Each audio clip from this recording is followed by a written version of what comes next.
President Trump signs his tax and spending bill into law, a political win for him. What does it mean for you? This week starts right now. So you have the biggest tax cut, the biggest spending cut, the largest border security investment in American history. Congressional Republicans meet Trump's July 4th deadline. We are going to make this country stronger, safer, and more prosperous than ever before. Democrats predict the bill will spark a backlash. I never thought that I'd be on the House floor saying that this is a crime scene. This morning, Rachel Scott and Selina Wang on the details of the new law. Dr. Richard Besser discusses the impacts on American health care. Former Treasury Secretary Larry Summers on the economy, plus the chair of Trump's Council of Economic Advisors. And Christie and Donna Brazile analyze the political fallout. Tragedy in Texas. Dozens of people have died, an unknown number missing, including 27 children in a camp in Central Texas, after heavy rains bring devastating flash floods. No one knew this kind of flood was coming. Mireya Villarreal is on the scene in Kerr County, where first responders are continuing their search for survivors. And a journey through American history. This one's from May 8th, 1945, the E-Day. Martha Raddatz with the historian, working to preserve hundreds of thousands of war letters, some going back to the American Revolution. From ABC News, it's This Week. Here now, George Stephanopoulos. Good morning and welcome to This Week. We begin this morning with the devastation in Central Texas. At least 51 killed, search and rescue operations still underway to find the missing, including several children attending a camp hit by flash floods near San Antonio. Mireya Villarreal has the latest. Good morning, Mireya. Hey, George, just to give you a little bit of perspective, I'm about 5 feet tall, and when the floodwaters came through here with all their fury, all its fury, it was about 10 feet above my head. So powerful. The cement slab I'm standing on, there was a house here. It is now about 20 yards from where it originally was. The fury, the destruction, the power of these floodwaters, very evident here. Just one example of what is happening all over Central Texas. This morning, a new disaster declaration in Texas, now including 15 counties, following the catastrophic flooding event around the Guadalupe River. This was a massive tragedy, hands down. 43 confirmed fatalities in the Kerr County area, 15 of them children. In neighboring counties, 8 more deaths linked to the deluge of floodwaters that hit this area early Friday morning, then traveling downriver Saturday. Juliet Weldon is salvaging what she can inside what's left of her home. We came out and it was already raging. Juliet and her husband were swept away. They held on to branches as they called 911 for help. What's been the hardest for you? The hardest when you want to find people and you can't find people.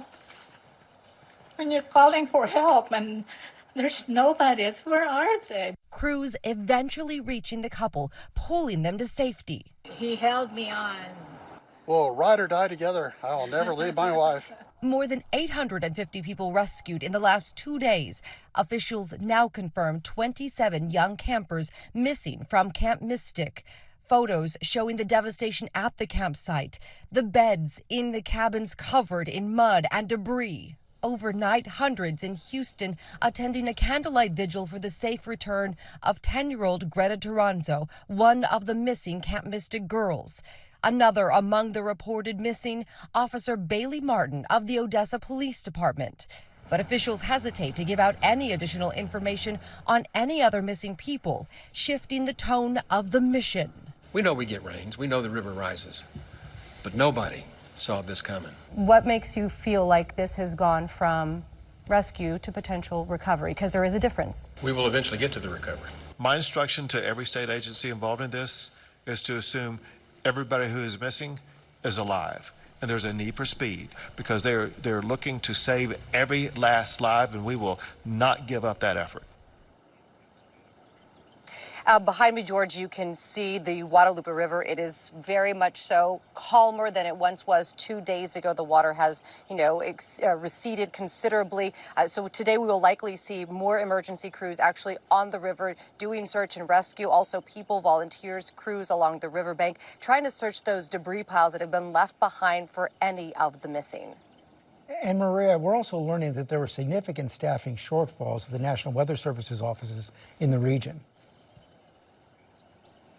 You know, George, as of right now, the local county officials really didn't want to address that just yet. What they are telling us is they expected between 4 and 6 inches of rain. That is what weather experts told them, the National Weather Service as well. They also knew that in remote locations, they might get anywhere from 8 to 10 inches. But this amount of rain in such a short amount of time, it was very difficult to navigate. And when the Department of Homeland Security Secretary was here just yesterday, she acknowledged this was an issue. She was going to take these concerns to the White House as well and try and see if there was anything they could do to revamp the system. She says the president is committed to it. Mireya, thanks very much. Now to the president's tax and spending bill, which he signed into law on July 4th, the signature achievement as Trump's second term reaches the 6-month mark. This morning, we're going to analyze what the bill will mean for America's health care, the economy, and deficits. We begin with senior political correspondent Rachel Scott. Ladies and gentlemen, our president. It was the most significant legislative win for President Trump yet. And tonight, here I am. Okay, promises count. On Independence Day, signing into law the cornerstone of his domestic agenda. It's the biggest bill of its type in history. Republicans celebrating this sweeping legislation. This big, beautiful bill fulfills all the promises in the America First agenda. Beginning it over the finish line took arm twisting and deal making. Hardline Republicans initially balking at the price tag. The nonpartisan Congressional Budget Office projecting that the bill could add $3.4 trillion to the debt over the next decade. Senator Rand Paul joining just 2 other Senate Republicans to vote no. This is not a fiscally conservative bill, and if you're someone who thinks the debt is a problem, I don't see how you could vote for this now. The bill fulfills some of the president's key campaign pledges, like no taxes on tips and overtime, and it extends Trump's 2017 tax cuts at a cost of $4 trillion, much of that going to the wealthiest Americans. Just as I promised, we're making the Trump tax cuts permanent and delivering no tax on tips, no tax on overtime. The bill dramatically increases funding for immigration enforcement, allowing the administration to nearly double immigrant detention capacity and allocating more than $100 billion to ICE and border enforcement. If you're for a secure border, safer communities, and a strong military, this bill is for you. It also guts Biden-era clean energy protections and student loan forgiveness programs. And the legislation may have far-reaching consequences for some of America's most vulnerable populations. That's because to pay for it all, the legislation slashes the nation's safety net, including the Supplemental Nutrition Assistance Program known as SNAP. As of March, more than 42 million Americans participated in the program, which provides crucial nutritional assistance to families with low-paying jobs or people with disabilities. And despite promises from the president not to cut Medicaid, here's what I want on Medicaid. We're not touching anything. But we're not cutting Medicaid. We're not cutting Medicare. The legislation hits the program hard, estimated to cause 11.8 million Americans to lose their health insurance over the next decade. Make sure your voices are being heard. Republicans claim they're looking to root out waste, fraud, and abuse within the program, imposing new work requirements on able-bodied recipients 19 to 64. But according to experts, the added paperwork and applications may lead to eligible Americans losing coverage. This all-out assault on health care in this country. Hospitals will close. Nursing homes will shut down. People unable to get the care that they need. Even some Republicans calling it a mistake, warning it could backfire in the midterm elections. It is inescapable that this bill in its current form will betray the very promise that Donald J. Trump made. You supporting the Senate mark will hurt people who are eligible and qualified for Medicaid. For this week, Rachel Scott, ABC News, Washington. Let's get more on the healthcare impact now from our former colleague, Dr. Richard Besser, president of the Robert Wood Johnson Foundation. Rich, thank you for joining us this morning. Your organization said this legislation is going to devastate the U.S. healthcare system. Spell out why you believe that. Yeah, I mean, George, the piece we just heard laid out some of that. This is the biggest cut to federal support to healthcare in history. $1 trillion coming out of that. You know, and it will reverse generations of improvement we had been making in terms of getting people access to healthcare. The Congressional Budget Office says that over 11 million people will lose access to healthcare. I worked in community clinics for over 30 years. And in those clinics, some patients had Medicaid and some had no insurance. And I saw the struggle that people would make to determine, should I come in for my health care? Should I pay for my medications? Or should I use that money for rent to put food on the table? This bill will make it so much harder and will put so many more people in that position. Defenders of the president's plan said that the CBO, the Congressional Budget Office, as you just cited, has a history of overestimating the coverage cuts and that most states will find workarounds to these work requirements. How do you respond to that? Well, we have an example. Arkansas tried work requirements. The idea that anyone who should be able to work should work to get benefits. And what they found was that the number of people working didn't go up at all, but over 11,000 people lost their Medicaid insurance. And it not only affects those individuals, which is bad enough, but rural hospitals across America depend on Medicaid dollars to stay in existence. And it's predicted that there could be hundreds of rural hospitals that close. Those hospitals are also a driver for businesses. Businesses don't want to move into a community without a hospital. There's so many repercussions of this bill. I don't know how someone can go back to their district and face the people who voted for them after they intentionally are causing so much pain and harm across our nation. Beyond the cuts on Medicaid, there are also some changes to those who are covered by the Affordable Care Act and the overall impact on health insurance costs. What should we expect? Well, we all know that the Affordable Care Act wasn't the end game. We're the only wealthy nation in which not every person who lives here has access to health care, but the Affordable Care Act moved us in that direction. But this does nothing to help people who have health insurance but are finding it too expensive. This makes it harder in terms of not providing people with the extra supplement to help pay for their insurance. So we're going to see more and more people who are not able to get the care that they need. And what that leads to is that people who were healthy become unhealthy and become unable to work. People with disabilities in particular can be hit hard. 1/3 of people with disabilities get Medicaid, and it helps keep people healthy with disabilities so they can work. That's going to be a challenge with this. How can organizations like yours fill the gap? Well, we can't. What we can do is work with others to put forward a vision of what should be. We should be a nation in which every single person has access to high-quality, comprehensive, affordable health care. We're going to be working on that. We're going to be putting forward that message. But we cannot fill the gap from what the government is doing. And there's an assault on health care that's coming from all sides. This bill is doing it to the health care system, to food support. We're seeing it with our Secretary of Health, who's doing it to our vaccine system. There's so many assaults. The National Institutes of Health, which is where our cures and future treatments come from, they're under assault. It's hard to pick one of these, and philanthropy cannot fill those gaps, but we can use our voice to call out the concerns that we see for health broadly across our nation. Rich Besser, thanks very much. For more on the budget impact of this new law, let's bring in our senior White House correspondent, Selina Wang. Good morning, Selina. Hey, George, good morning. When we talk about the massive debt that this would add to the existing debt, the concerns sound very abstract, but the consequences, George, are very real. Economists describe this to me as pouring gasoline on a house that's already burning because the pile is already so large. So the question is, George, why should Americans care? Well, first of all, larger federal deficits, they tend to push up interest rates. So that means more expensive car loans, mortgages, and it crowds out business investment for more productivity and higher wages. There are other risks here as well. The U.S. has long been seen as the gold standard, the safe bet. But the bond market did show jitters earlier this year. The fear is that if global investors lose confidence in the U.S.'s ability to pay back its debts, that we could reach a tipping point, which then would force us into painful austerity, think very sharp tax hikes and very dramatic cutbacks to benefits. A week ago, you had at least 3 Republicans in the Senate, several more in the House, promising to kill the bill over concerns about deficits and the debt.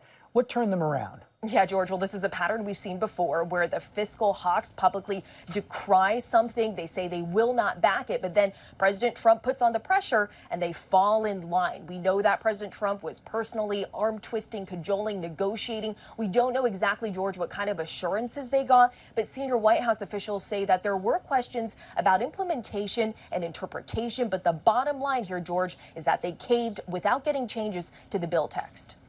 Selina Wang, thanks very much. I want to get more on this now from former Treasury Secretary Larry Summers, also the former president of Harvard University. Larry, thank you for joining us this morning. In the New York Times this week, you and Robert Rubin, who also served as Treasury Secretary, called this bill dangerous, said it poses huge risks to the economy. What are those risks?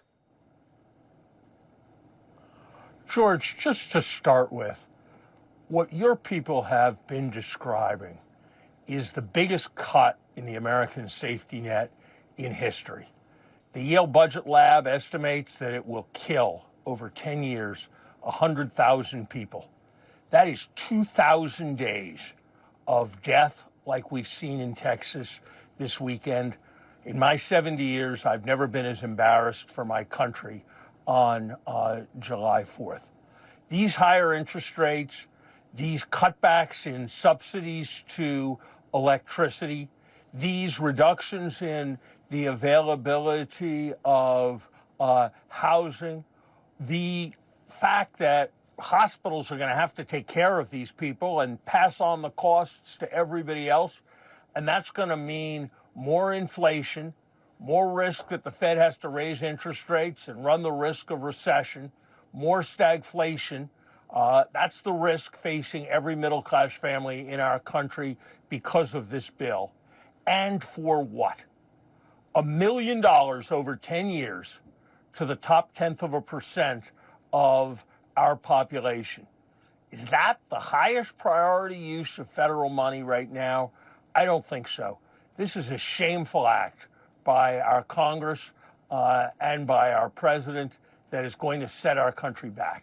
Part of the president's argument is that economic growth sparked by the bill will alleviate the dangers that you talk about here. The chair of the Council of Economic Advisors is up next, and his council issued a report this week projecting $11 trillion in deficit reduction from growth, higher tax revenue, and savings on debt payments. How do you respond to that? It is respectfully nonsense. None of us can forecast what's going to happen to economic growth. What we can forecast is that when people have to hold government debt, instead of being able to invest it in new capital goods, new machinery, new buildings, that makes the economy less productive. What we can forecast is that when we're investing less in research and development, investing less in our schools, that there is a negative impact on economic growth. There is no economist anywhere without a strong political agenda who is saying that this bill is a positive for the economy. And the overwhelming view is that it is probably going to make the economy worse. Think about it this way. How long can the world's greatest debtor remain the world's greatest power? And this is piling more debt onto the economy than any piece of tax legislation in dollar terms that we have ever had. But Larry, as you know, experts in the past have raised alarm bells about the deficits, and the economy seems pretty resilient in the face of that. George, the best period we have had in the economy was the period that Secretary Rubin and I wrote about when we served President Clinton, and by acting responsibly on the deficit, by listening to the CBO rather than expressing contempt for it, we reduced the deficit, set off a virtuous circle of increased investment, more growth, lower deficits, lower interest rates, and then around the cycle again.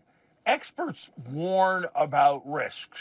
And I can't tell you whether the financial crisis is going to come this year or whether the financial crisis is going to come 5 years from now. And I'm not going to do cry wolf rhetoric. By the way, I was the one who was saying for a decade after 2010 that deficit reduction didn't need to be a national priority.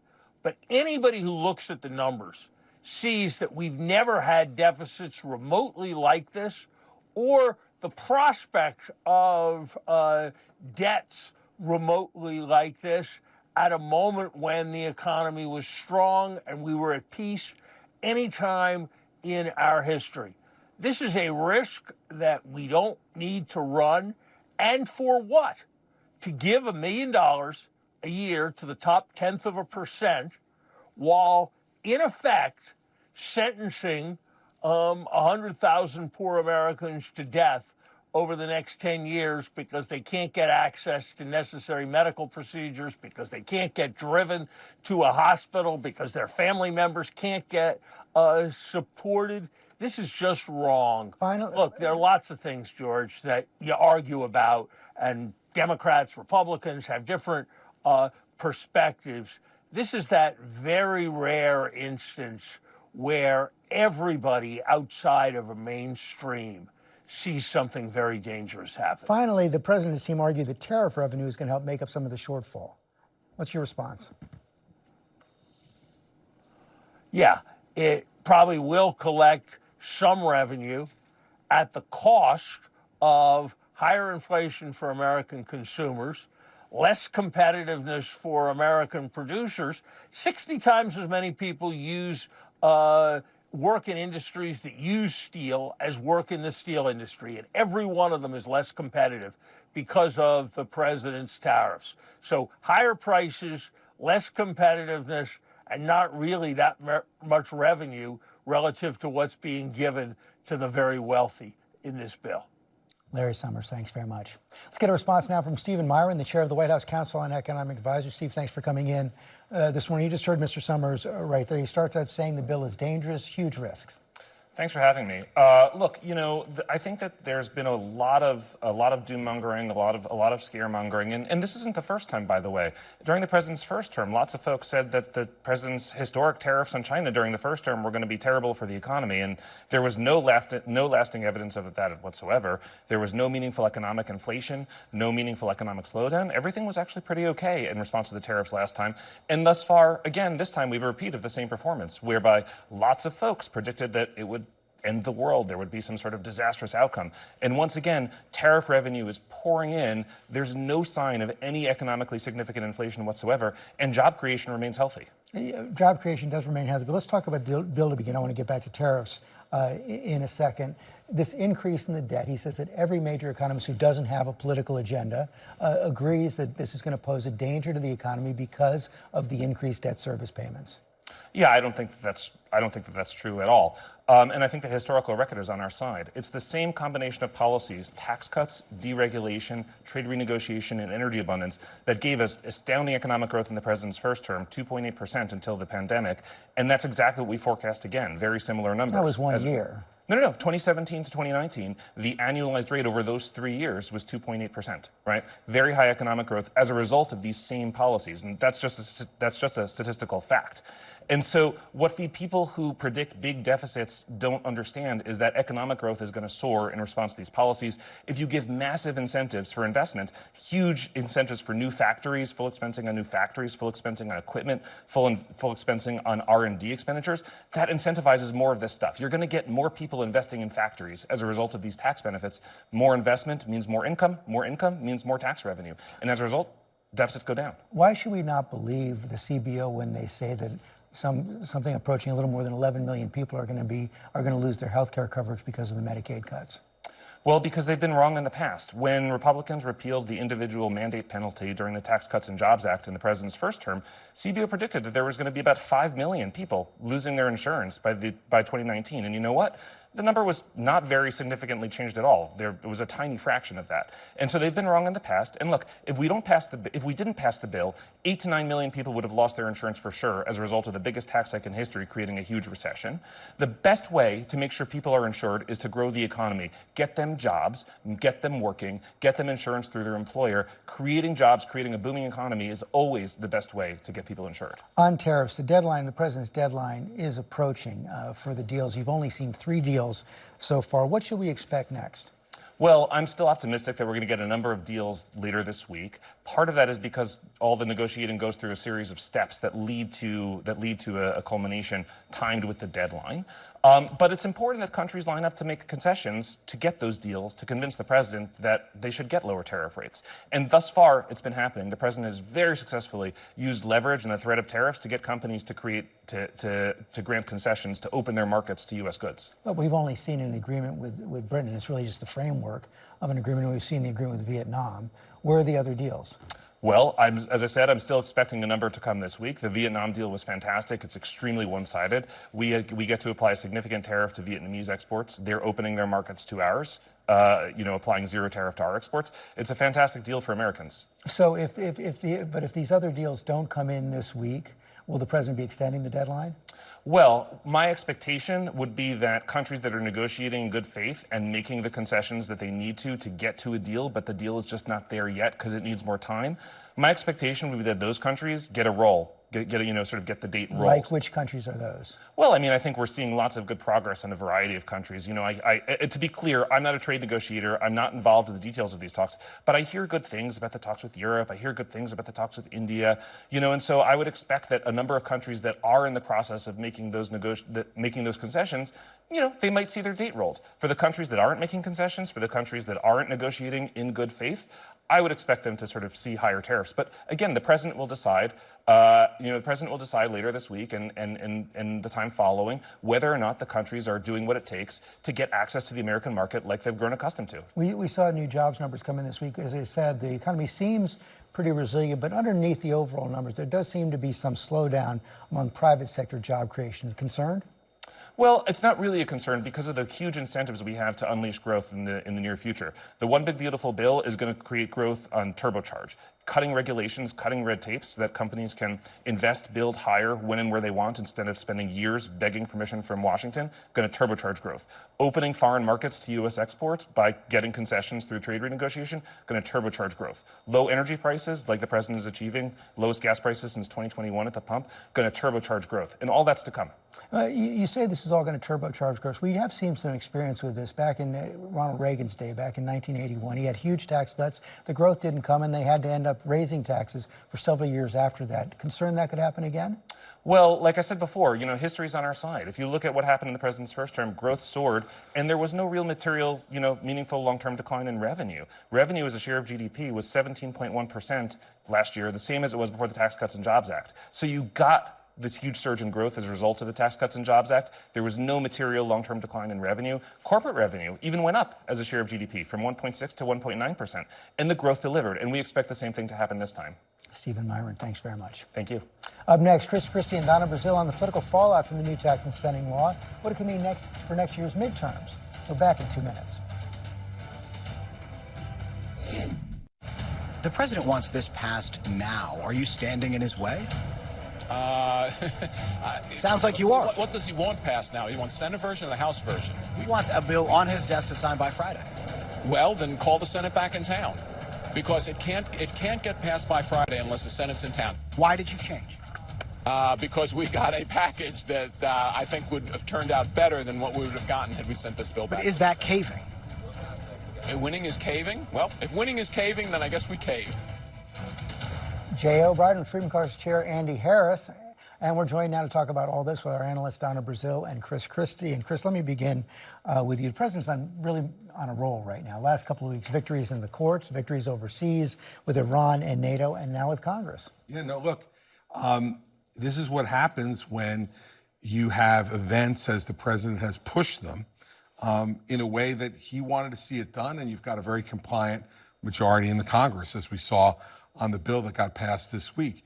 I think the president, as I said a few weeks ago, did the right thing in Iran. I hope that he continues and doesn't stop now regarding Iran. And I think on the Supreme Court, this is the single biggest legacy from his first term, are those 3 appointments that he made to the Supreme Court.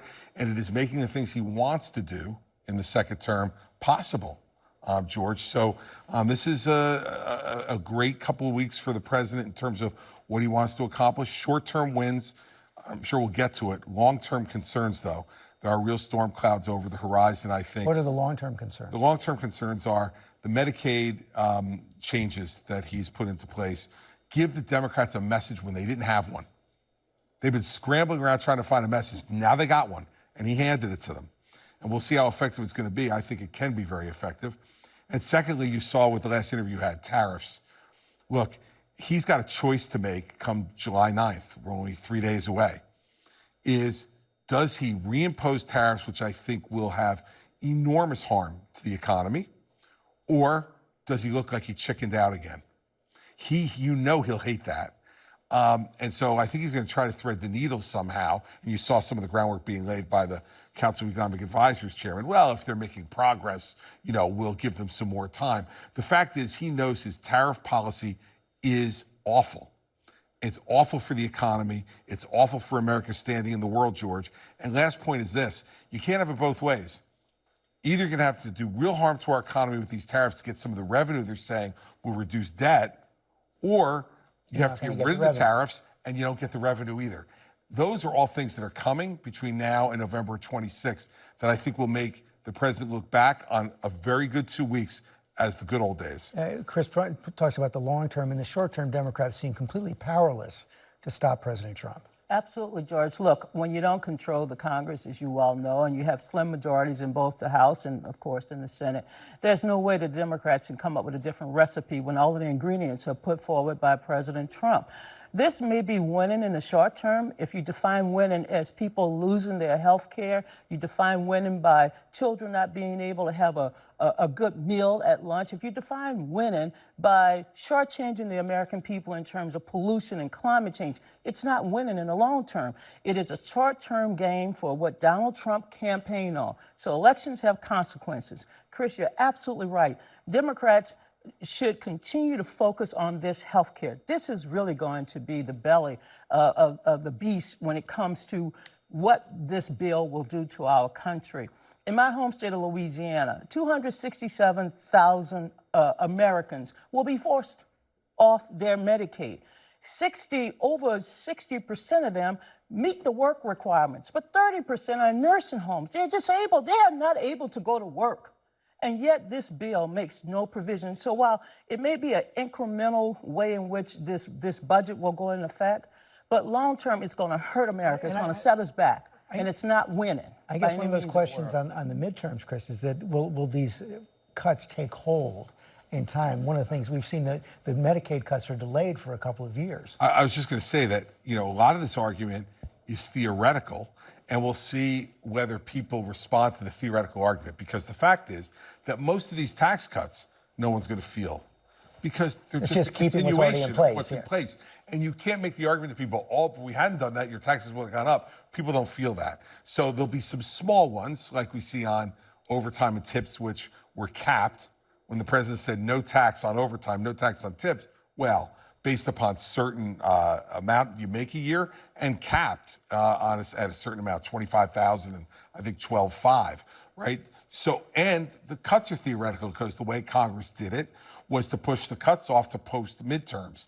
So this is going to be an exercise in the business that you and I were both in for a long time, George. This is going to be politically, how do the Democrats make their argument on health care and make it real? And how do the Republicans make their argument on taxes and cost of living and make it real? The one place where I'll disagree with Donna is, look, on the energy front, the fact of the matter is that people don't feel, despite some other indications, the climate change issue in the way that Democrats would like them to. But they do recognize the price at the pump. Now, Don, I'm not saying there isn't evidence of it, but I'm saying they don't feel it. And what matters in politics is, what do you feel? You don't feel it? I feel it every day. I feel it whether I'm walking in the streets or I feel it when I watch the news. You feel it. Chris, you feel it in the electricity bills that are going to go up. Utility bills will go up for every American. They're going to feel it. And all these extreme weather events all across America. 20 years ago, Katrina decimated the Gulf Coast. We're going to see more Katrinas, as you've seen over the last 10 years. You were a governor during Sandy. You know that these weather events are getting worse by the day. First of all, a heat dome that sits in America for days at a time. People feeling it, Chris. Well, they're not feeling it politically, Donna. And first of all, I'll never believe that Sandy was created by climate change. But secondly, on the issue of electricity bills, let me tell you why electricity bills are going up in my state of New Jersey. The reason they're going up is a failed energy master plan that the governor put in place there that is giving us the biggest increases we're going to see in a long time in New Jersey because they've been unwilling to tap natural gas from Pennsylvania to come to New Jersey over the last 8 years. We have to be practical about this. What's your beef with solar? What's your beef with solar Let me tell you something. Wind energy. What's your Donna, let me beef say with this. renewables? Look, here's my beef. My beef is for 8 years, I put more solar energy in place in New Jersey than any governor before me. And you know what? It took care of about 2% of the load that we need to get to turn air conditioning on in the summer.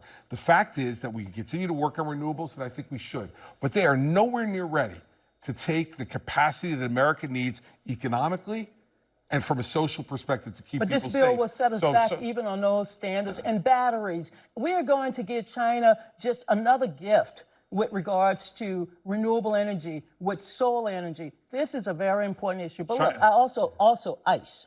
ICE budget now is probably bigger than most military budgets across this planet. And we're going to give ICE practically more than half of the law enforcement resources in this country. Separation of family, detention centers with no due process. That's going to also be the short-term effect of this so-called winning strategy. The concern I have about that, George, is that we have seen reductions to the FBI. And let me tell you, as someone who was nominated to be U.S. Attorney the day before 9/11, someone who did the first terrorism case post 9/11 in this country, we've all forgotten about that. But when you bomb Iran, which I'm in favor of, one of the ways they can retaliate is through terrorist attacks here. We shouldn't be cutting back what's happening at the FBI. We shouldn't be having the FBI spend more time on violent crime. That should be state and local law enforcement's problem. They should be continuing to work on intelligence to stop the next terrorist attack. And we're all going to be sitting around this table, George, if we have another terrorist attack, saying, why did we cut the FBI? You get the last word, Donna. It's an abomination. It's cruel. And let me tell you, Chris and I had talked about it in the green room. We're both Catholics. And the bishops, I thought, penned a very important letter to Congress. I don't know if they've read it, but they should read it before they spend the next couple of days at home, because they should know that this is going to impact their communities and impact the poor. It's an abomination. Thank you both very much. We'll be right back. So why did you revoke security protections for former Secretary of State Mike Pompeo and Brian Hook? Well, the same reason I did. When you have protection, you can't have it for the rest of your life. Do you want to have a large detail of people guarding people for the rest of their lives? I mean, there's risks to everything. President Trump defending his decision to revoke the security clearance for his former Secretary of State, Mike Pompeo, as we learned from a new book that Pompeo was the target of Iranian assassination attempts during his tenure at Foggy Bottom. The book is 2024, How Trump Retook the White House and the Democrats Lost America. And we're joined by one of its co-authors, Josh Dawsey of the Wall Street Journal. Thanks for coming in, Josh. Thanks for having me, George. So your book really does detail the extraordinary threat to Trump's 2022 campaign, so much of it fueled by Iran. Right. In the last few months of the campaign, the Iranians were very serious, as our book shows, about wanting to take out the president. They were told, the FBI and law enforcement told the Trump campaign, we think they may have kill teams on the ground. The president ended up having to take a decoy plane for a lot of his events, or the candidate at the time. And the Iranians had gotten really close to killing Mike Pompeo in the past. Pompeo had to be When you say really close, what do you mean? He had to be evacuated from where he was in a European city, because they realized overseas in the period after he was out of office, but the Iranians had an active plot and knew where he was. And this was one of their myriad efforts to try and take out Trump and those around him during the campaign. This was all in response to Trump trying to taking out the leader of the Revolutionary Guards back in his first term. And of course, we had the bombing strike on Iran just 2 weeks ago. What do we know about the current threats in the wake of that bombing? Well, in the wake of that bombing, you certainly can imagine that the Iranians would want to continue what they were doing in the past. In the past, they had multiple, teams on the ground. This time, I mean, obviously, you see the stepped-up security detail around the President of the United States. I don't know precisely what the threats are to him now, but they were extraordinarily serious, more than the public knew at the time, as our book shows, about wanting to take him out. Your book also details bombing threats he claims to have used to deter President Putin and President Xi of China. Right. So he's talking to donors in 2024. We got a number of audio recordings for the book from the president behind closed doors with billionaires, some of the top folks from the Republican Party, where he's explaining his foreign policy. And he says to these donors, I would bomb Moscow. I told Vladimir Putin I would bomb, quote unquote, the hell out of Moscow. And he said, if there's only a 10% chance he believes me, then that's a deterrent. Now, what he was trying to explain to these donors was how Putin would not have gone into Ukraine, in his telling in the recording we got, if he would have been in office. But he also says, I would have been able to solve the war in one day. This is going to be over if I win. And you see, 6 months in, Putin is flummoxing him. He's not done what the president has wanted. Trump's been very aggressive about that, actually saying over and over, Putin has, quote unquote, changed. He's made all these comments, but it was bluster about how he would sort of be able to solve this, which has not come true so far. And we don't really know if Trump actually said that to Putin. Given what we know about what he said to him in the past, there's reason to be skeptical. Right. Well, we know what he said publicly, and we don't know what he said privately. They had a multi-hour call, as you know, just this week. Looking back at the campaign, you also detail how much of a burden Hunter Biden was on President Biden and his campaign. Right. So one of the scenes in the book is that the president has a big month ahead in June of 2024. He has European travel. He has a first debate with Donald Trump, as you saw, that didn't go so well. But the thing he's telling his friends is all he's concerned about is that his son is not convicted in this court case. And he even offers to testify for his son. And he's talking to folks nonstop around him, as my colleague Tyler Page read in his book, about his son, right? And he's just constantly worried about him. He thinks that the prosecutors are trying to break him. And as you see, ultimately, he decides to pardon his son. But what we found in the course of reporting for our book is that Hunter Biden had a major figure in the president's orbit. He was often on these calls. He would pipe in to calls. He was helping him make campaign decisions. And the president was very concerned about his son. It was one of the things that was an albatross on him as he tried to run for re-election. Josh Dawsey, thanks very much. Up next, a scholar preserving our nation's history by collecting war letters. We'll be right back. Finally, on this Independence Day weekend, the story of one historian collecting war letters from service members and their families from conflicts dating back to the Revolutionary War. Here's This Week co-anchor Martha Raddatz. This is my passion. Andy Carroll is a historian who makes house calls. Here we are. This is it. Traveling from D.C. to Birmingham, Alabama. After all these years. Where on this drizzly day, he will acquire the biggest single contribution to his decades-long collection of war letters. And that's saying something. Because in the decade since we first met him, he's more than doubled his archive, now topping 200,000 letters. Thank you so much for doing this. Today alone, Carroll will gain more than 11,000 additional letters. The letters are this way. All from the back of this unassuming law office. Oh, my goodness.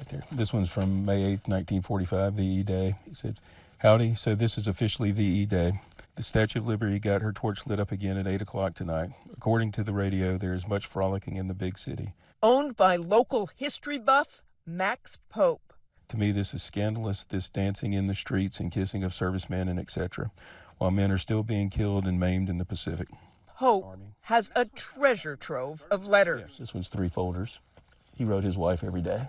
Old war posters line his hallways, shelves stuffed with maps. But in these ordinary-looking folders and file cabinets... That's one of them. These are Civil War. Yes. October 31st, 1861. Dear son. So probably a mom writing to her soldier son. A written history spanning the Civil War to Vietnam. Well, Peanut, you will never know how much this soldier missed his wife. Mostly acquired through online auctions. His wife, Linda, unaware of the collection's existence until very recently. And I said, can we kind of categorize it a little bit? And it was like 3,000 or 4,000. I thought, oh my God, I don't think I had 3,000 or 4,000 of anything. But then he started really looking at them, and it's 11,000 letters. Originally, Pope says he intended to track down the descendants of many of the letters, a task personal to him. I'd found some of my family letters on eBay at some point in time, and I realized that people needed to get connected with their family history. Each letter containing a unique window into history, offering up the deeply personal thoughts and moments of its author. Old men, old women, mothers with crying children, carrying bundles and pushing carts. I just stood there and thought, if the people at home could see these people, they would never complain again. When you read a letter from, a soldier and he's pouring out his heart to his mother or to his wife, you just see a personal side of people that you may not see if you just see a picture of somebody in the war. It's almost an obsession about saving things. As you can tell. I need a cure. An obsession Andy Carroll shares, which is why Pope is letting go of his entire collection and entrusting it to Carroll to archive and store at the Center for American War Letters at Chapman University. I would love to be home so that I could enjoy some of the good hot weather, so that I could go swimming, play ball, and have you in my arms. With Carroll and Pope joining forces, 11,000 more letters and the details of each soldier's sacrifice will be safely preserved.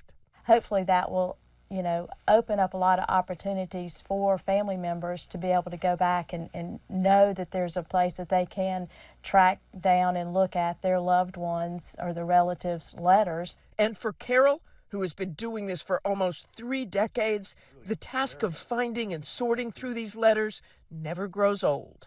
I always think I must have exhausted every type of war letter, whether it's love or grief or longing for home, and somebody surprises me with something unusual. This is not a job, this is a labor of love. Through the goodness of God. A love evident by the care he shows in seeing each and every letter, the excitement never waning. These are hard times, and for someone like me to have someone like you who is waiting for that great day, it makes the whole thing easier. Preserving forever the sacrifices by those who serve for generations to come. Their sense of sacrifice extends beyond the battlefield. It's not just the fear of getting hurt or wounded or killed. It's not being there when a child is born back in the States. The stress on relationships, constantly moving around. There are so many sacrifices our men and women in uniform and their families make. Their voices and their stories better help us understand those experiences and that sacrifice. Thanks to Martha for that. That is all for us today. Thanks for sharing part of your Sunday with us. Check out World News Tonight, and I'll see you tomorrow on GMA.